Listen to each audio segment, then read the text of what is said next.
You have to fall in love with yourself. Ganun lang. It sounds really selfish, but I mean, we're not living other people's lives.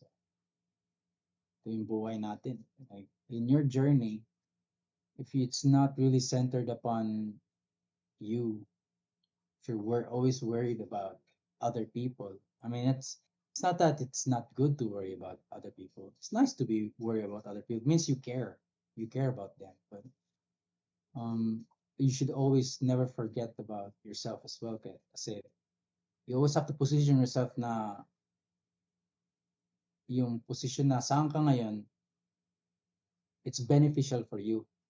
Kasi at the end of the day, mawala, everybody around you, your family members will be gone, or your friends will be gone. It's a one-player game, di ba?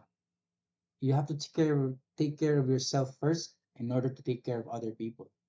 So I think that I learned that in my journey, nag-OFW ako, I realized na inisip ko palagi ano yung kalagayan ng family ko, ganun. I forgot about myself. So yeah, in order to take care of other people, you have to take care of yourself. That's it.